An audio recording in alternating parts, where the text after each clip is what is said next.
Hello, authors, book lovers, and storytellers. Welcome to another session here on ReadersMagnet's featured author interview. My name is Leah, and I will be your host for today. And with me is one of the ReadersMagnet's featured author, and of course, one of the most valuable author we have. And today, he will be sharing to us what exactly his book is all about, who he is as an author, and of course, the inspiration behind him creating this book. So let's all welcome our one and only Mr. Tobin Marks, author of the book Arc of the Apocalypse. Hello, Tobin. How are you doing? I'm doing great, Leah. Thank you very much for asking. How are you? Doing great as well. Thank you so much for asking that, Tobin. So, yep. This is the moment that we've been waiting for because it's now time Yeah. to know more information about your book. And yep, I'm very excited. Yes. But before we do that, Tobin, maybe, why not maybe let us know a bit information about you, who you are, or maybe a self introduction? So, yeah, would like to Oh, know. okay. Yeah, I am a late starter in the writing business.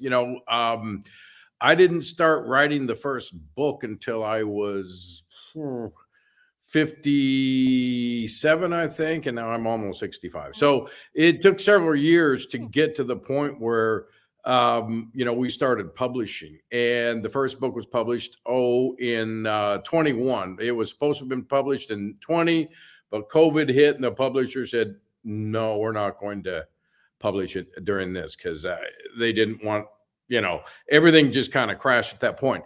So right now I've got two out. A third book in the series is coming out in late summer, hopefully. I don't have an exact release date Mhm. yet, but I never do.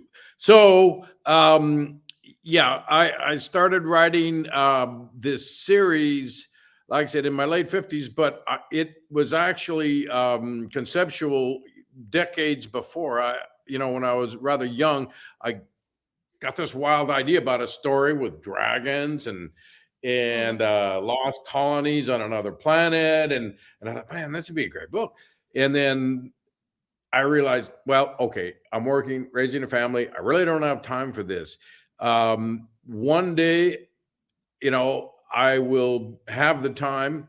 I work in an industry that is boom or bust, and I figured, okay, the Mhm. next time it really goes bust, um, and I'm out of work, then I'll write it. Well, it took probably 25 years for that to happen, and when it did, I didn't waste any time. I, jumped right on the story and started writing it out. Of course, I knew nothing about, writing Mhm. or how to proceed or anything. So I learned a lot in the first few years, mostly by trial and error, more Mhm. emphasis on the Right. error part.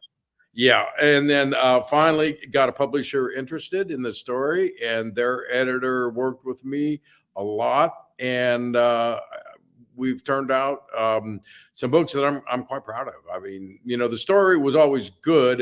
One of the first editors that I ever had told me it's a very good story, Mark, but the storytelling really needs a lot of work. So yeah, it's taken a long time to get to this point. Mhm. Right. Wow. Thank you so much for that, Tobin. Full of inspiration from, I believe that from your own experience by, let's say, being in a different country or being in a different places, this whole knowledge of international and cultural relations, because I believe that this is also what is the book exactly all about, right? Wow. Well, That is. it involves a lot of international, at least Arc of the Apocalypse, of course, Mm-hmm. involves a lot of political intrigue between nation states. Wow. Um, so there's a backstory there, and the backstory is, of course, global warming. In Arc of the Apocalypse, Earth Mm-hmm. is it's drying up. It just stopped raining, and as fresh water disappears, then the nation states vie for the remaining resources, and there's a lot of intrigue. There's big wars. They also build the first interstellar spaceship that humanity has ever developed, and it's a huge ship. They put 10,000 colonists on it. They had found an M-class planet that had about the same size rock as Earth, with same mass, same gravity, same oxygen, water. They figured, okay, it's almost 1,200 light years away, but now we can get there in a lifetime. So they sent this ship off to colonize this planet. And right after the ship leaves Earth, the big war hits Earth, and the nation states basically destroy the planet's surface. And there's only, maybe 1 million survivors who had managed to live only because they, had underground bunkers prepared. And it takes Mm-hmm. hundreds of years for them to dig out and then create a new planet. Meanwhile, the ship, which is the Magellan 2, is has gone to this new planet, and they don't know what's happened to Earth, and they don't really find out for about 1,000 years because there was no communication. They didn't know what happened. There were supposed to have been follow-up missions. There were none. So they go to this new planet that they named Aqueous because it is a watery world, more Mm-hmm. so than Earth. Mm-hmm. But there's still land masses, and they set up a colony. Unfortunately, it's also inhabited by giant reptiles. Just think of Earth if the dinosaurs had never died out. Wow. And so they've got to Yeah. contend with that. And there's also a rather sentient lizard people. They're called the Fifth. I know it's a weird name. Right. So, Wow. um, and they're very warlike, and they see the humans as intruders, invaders, and Mm-hmm. attempt Right. to eliminate them over and over and over again. Now, on board the ship is a young lady from a family who has preternatural powers, almost like witches, only we're not really calling them that. And they have certain abilities. Her ability is she's a Mm-hmm. visionary, a seer, and she sees the future. She can't manipulate the future, but she knows what's going to happen. And she kind of becomes a leader. She's the chief medical officer aboard the Ark ship. And so she's already got kind of a position of authority, but when her predictions come true, then the colony recognizes her as their best hope for survival. So she knows what's going to happen 1,000 years in the future when the final war with the fifth the Mm-hmm. is going to happen. And now this is a big one. Each war gets bigger and with more combatants, and they barely survive. And she knows that the last one, the seventh war, will be the end times war. So she has a vision of someone coming from Earth, actually someone from her family that she had left on Earth, what, 30 generations before. He Mm-hmm. follows her. He doesn't know who she is. He knows he comes from this family, but he's not really overly concerned about the ability that they have. He becomes a basically a starship pilot, and he's on a ship that is sent to this planet because of a message that his ancient ancestor, the seer, had sent 1,000 years before. And it took that long for that message to get to Earth. When it does, it gets everybody's attention. Now, of course, Earth has dug out from the apocalyptic war that had destroyed it right after the Magellan 2 left. And it interests them so much that they send a starship to investigate. Well, that starship disappears. So a second mission is sent, and he's on board. Again, he has no knowledge about what's ready to happen to him. So that ship goes to the new planet Aqueous and is also destroyed. But he's the only survivor, almost. There's one more, and that's in another book. So he was always prophesied to get there. She wrote a series of books called the Hope Prophecies, Mm-hmm. um, for the end times principals who will actually have to deal with um, everything that's coming about, his arrival, a book for him. Now, because she's human, she knows that she'll be dead in 1,000 years. So she creates a being. She's a world class scientist, a geneticist. I mean, this woman is extremely brilliant, and she creates a being using DNA from the indigenous animals, reptiles that are already on the planet, and splices them with some from Earth. And the Mm-hmm. being that she creates is, well, okay, this is a trope, but still it works. A fire breathing dragon named Rodinia, who's extremely intelligent. And that being, Rodinia, will be the catalyst to see the prophecy through. She's 60 feet long,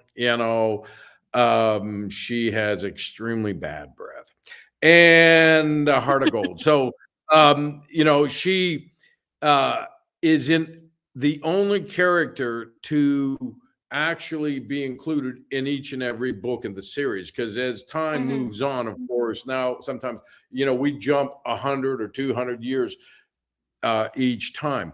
Not so much in Ark of the Apocalypse. Now, there is quite a lengthy timeline.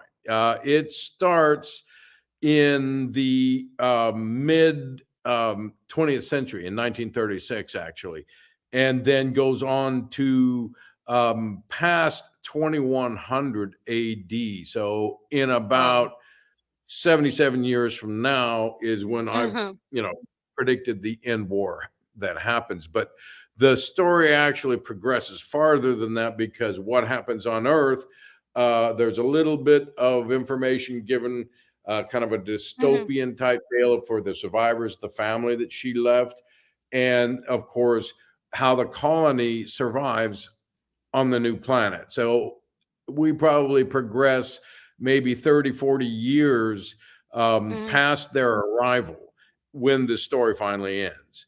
And Rodinia has been born, if you will, created, and is left. The seer, her name is Nadia. Mother Nadia has gone. She leaves, and she's tasked Rodinia with um, you know, being the catalyst for seeing the prophecy through all the generations. And there's a lot for her to do prior to the end times, even though she's got 1,000 years to wait for Mm-hmm. this descendant of Nadia to follow her to Aqueous. But there's a lot for her to do. She just doesn't sit around and eat cows until he gets there. She does a lot more. So anyway, that's pretty much it in a nutshell. There's far more going on than Uh-huh. that. Naturally, there's bad guys and good Uh-huh. guys and love interests and big battles and really mean bears, because Mm-hmm. the colossal Mm, bears, right? absolutely. And that is really interesting, Tobin. You know what? I really like how it was beautifully combined, from science, fiction, technology, space exploration to suspense, thriller, and also mystery. Wow, that is amazing. Now, Tobin, I can tell that this book of yours is, this specific creation of yours is really such a successful creation. Why? Because you've been getting a lot of positive feedback coming from your readers, reviewers, right? Yeah, Now, yeah. I'm very curious. Is there any times that you encounter, let's say, as most difficult part of your writing process? Are there any key challenges in that? At the beginning, yeah. Mm-hmm. Yeah, there are a lot of key challenges. I knew nothing about writing. I mean, I read a lot of books, but that doesn't Uh-huh. really tell you much about how to proceed, how to create arcs, how to center on specific POVs, how Mm-hmm. to basically keep a reader's interest. This Mm-hmm. having a good story is not enough.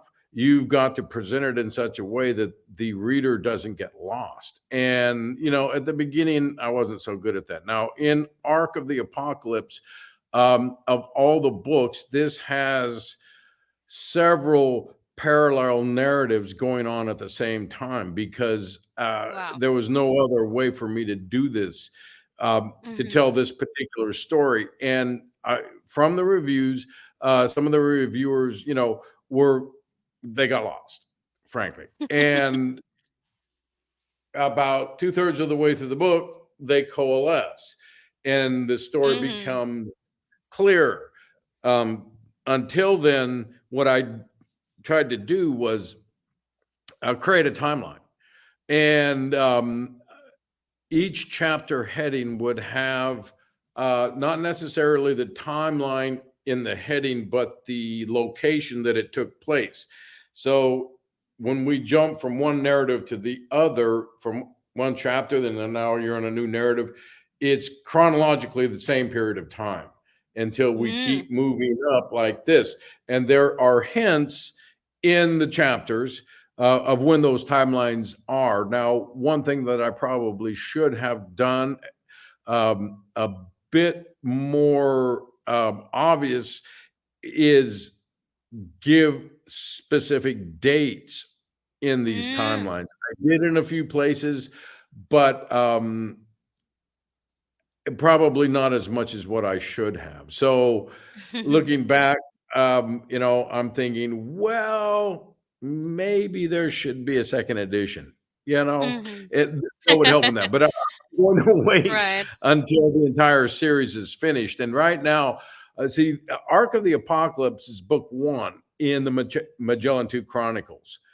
There isn't a book two or three in the Magellan 2 Chronicles. And several of the reviewers have pointed this out to me. And so that's the book that I'm working on right now. Well, until I get the edit done for the last book of the second series.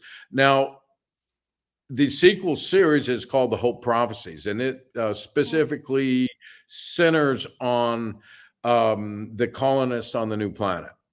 And what they go through during the time from first colonization until the end Mm-hmm. times, but specifically it focuses on the end times because that's when most of the story takes place.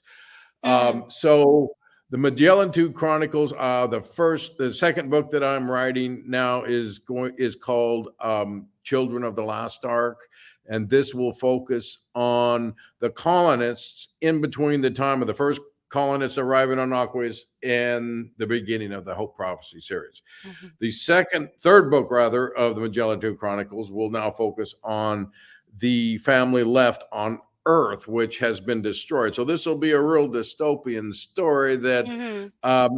probably the reason why I'm putting it off for the last is because I got to do a lot of research. I mean, you just can't. Well, you just Definitely. can't. I don't want to do too many tropes in this. It's going Mm-hmm. to have to be unique, but it's still going to have to follow what science would probably dictate in the event of a nuclear catastrophe that hits Earth. But one thing I can assure you, and everybody listening, no zombies. There won't be any Right, right. zombies. Yeah, Mhm. zombies.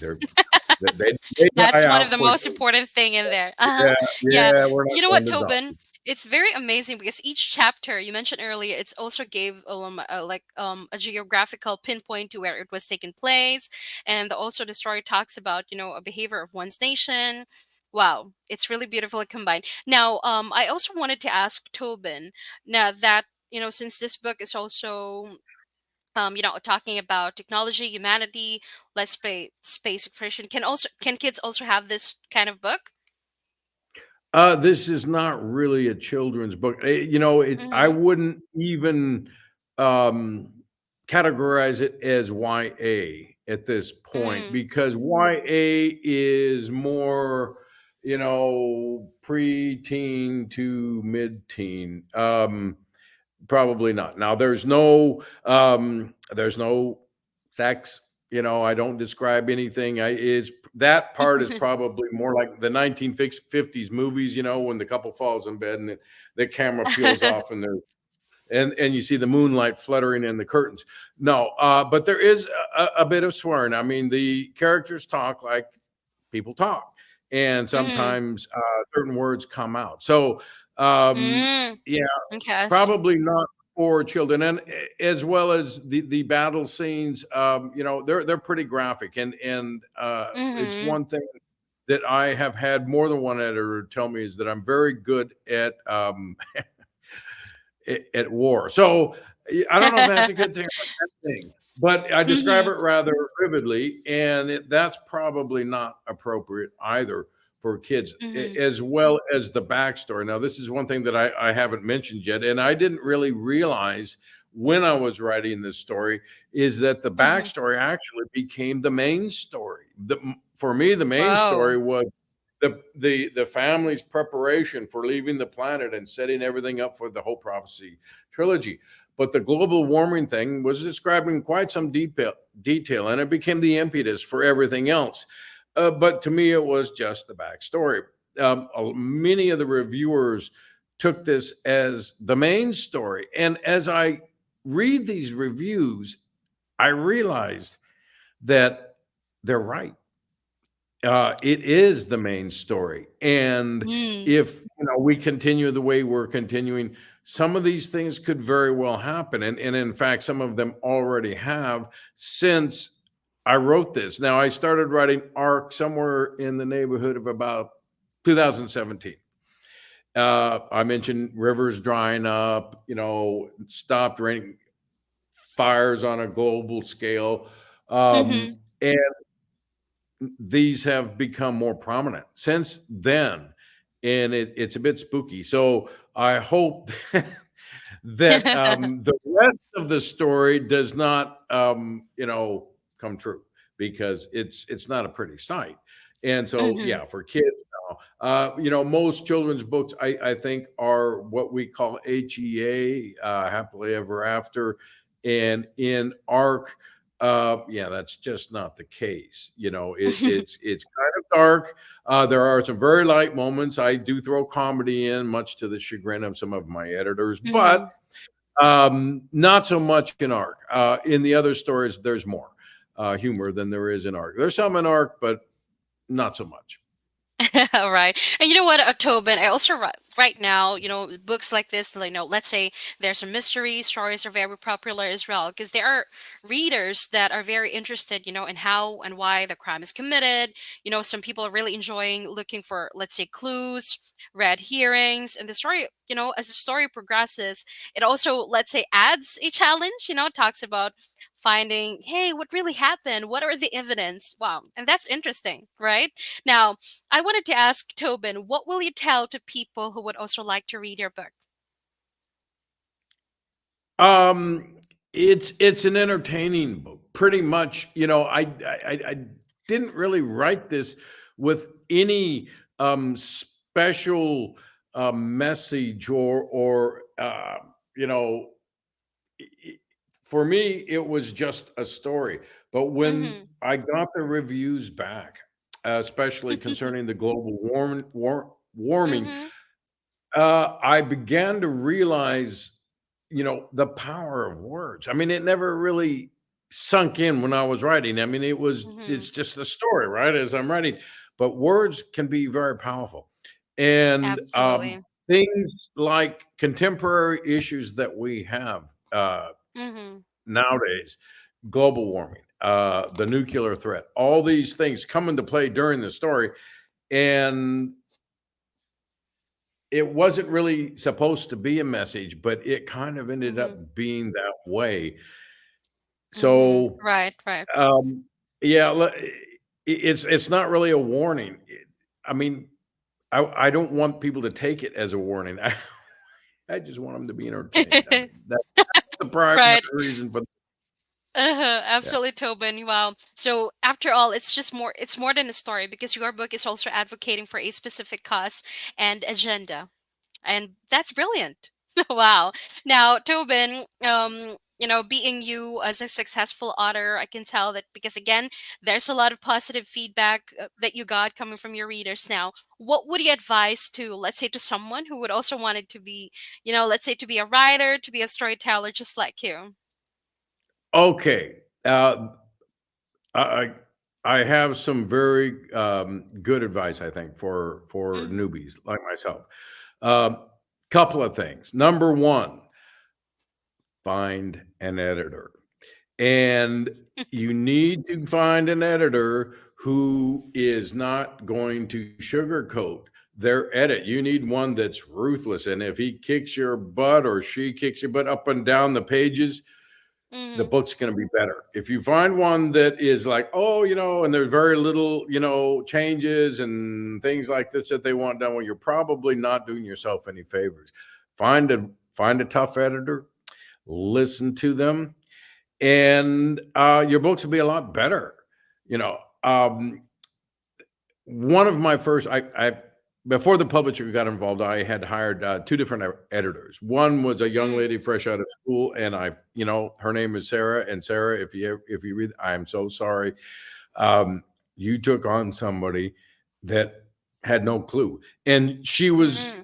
you know, she was very good, but it was a lot for a young editor to take on somebody that was so clueless as I was. But she gave me some Mm-hmm. great advice, and this advice I'm going to pass on right now. And she told me, she said, no book is ever ready until even after the first rewrite. So this Mm-hmm. tells me, okay, you've already gone through an editing process, probably an assessment edit, maybe the development edit, still not ready. You need to keep editing, proofread. My second editor, who I thought was really tough, I thought he hated my guts. Turns out he didn't, and he's a great guy. But oh yeah, Mm-hmm. he A great didn't guy, but pull many punches. But he also gave me some good advice, and that is, if you cock a gun in chapter 3, you better shoot it by chapter 5. And what that means is, if you bring something up in your story and it's kind of a prominent point, don't let it go. Don't let it go to the, past the point where the reader forgets about it. Because when they mm-hmm. finally do read it, they go, what the heck is he talking about? Well, Even worse, and this is something that I was guilty of and have tried to rectify somewhat. Don't wait till another book to explain it. Why you cocked that gun? No. So listen to your editors. mm-hmm. That's the best advice that I can give you. Uh, there are no sacred cows. There really aren't. If the editor says lose a chapter and you go, oh, it took me 2 weeks to write, that's 5,000 words. This is so, no, this is my, lose the chapter, Yes. because they're only telling you this because it drags the story down. There is another way to get around your all that work, and maybe all that work, Mm-hmm. it doesn't Okay. fit. So yeah, Absolutely. So you need to have a good editor, and also you also need to trust the process. Trust the whole yeah, process. Don't just focus on the journey, absolutely. but also focus on the destination. I mean, don't just focus on the destination, but also focus on the journey. Wow. Yeah, I like yeah. that, Tobin. All right. Thank you so much for that, Tobin. And before we end this live interview, will you please show to our viewers your book? Okay, All I right. have. This is Ark of the Apocalypse, and I think I'm not Uh-huh. holding it to the camera good enough. Here we go. There. Um, no, like this. Oh, that's much better. All right. Now, I realize everybody's looking at Daenerys Targaryen. The protagonist in Ark is the young lady I spoke of earlier, the brilliant scientist. She's also a blonde-headed young lady, rather Mhm. attractive, and she has a little baby dragon who she bioengineers. This is not Game of Thrones, even though a lot of people pick it up thinking, okay, it's going to be a Game of Thrones Yeah. Looks that like it. story. Mhm. It's not at all, but there are It's some not. certain character similarities. Now, if you don't mind, Mhm. the second book, which is Sure, all sure. this is the first book. Okay, let's go this way, of the Hope There. Prophecy series. This is Endeavor's Run. This is where we meet the protagonist, the descendant of Nadia's, who follows her to Aqueous and becomes the central figure in the Hope Prophecy. Basically, Mhm. he's the one who saves humanity on Aqueous, and the second book of the whole prophecy trilogy is called Katana Red. That is coming out soon. We've got Oh, the so we're cover. brewing something new here. Well, it's in for its copy edit right now, and once the copy edit Mm. is finished, I promise, if Emily, my publisher, is listening, I swear, not messing with the copy edit. I'm just gonna look it over because copy editors love it when you change stuff. You know, Hmm. no, actually, Absolutely. no.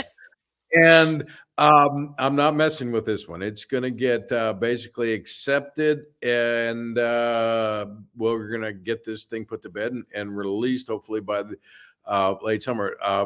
I'm working on the next book of that trilogy, Drake and Roos, and this is the end of the story, end of Hmm. that trilogy, and it's been a fun ride. And I probably got more accolades from my editor on this book than any book ever. She was thrilled with it. I mean, and this never happens. It's like turning in a term paper and waiting for to see if you got an A or a B, and then it comes back and you think you got at least an A or a B, and it's a C minus, and you go, what? So I'm thinking she gave me a B plus on this one, which is a first. Yeah. And Right. it's a fun read. And right now I'm doing the main edit on some revisions and whatnot.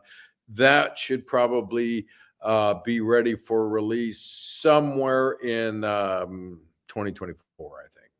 Yeah. Hmm. Okay, wow. Thank you so much for that, Tobin. So, yes, everyone, for those our viewers out there, I'd like to also inform you that Mr. Tobin Marks will also be having his book signing during the LA Yeah. Times Festival of Books. And Oh, yep, that'll be fun. that would be happening on April 22nd to the 23rd in University of Southern California, Los Angeles, USC campus. So, yes, viewers, this is going to be our chance to know more information about who he is as an author and most importantly all about the inspiration about his book, and this is going to be great.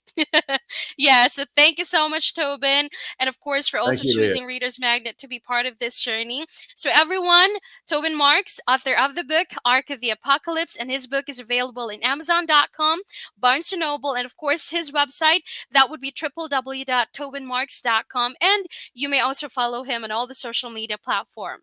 Again, Tobin, thank you so much. And as we say it here in Reader's Magnet, we share your story with the world. Thank you so much, Tobin. Thank you, Leah. Bye bye, everybody.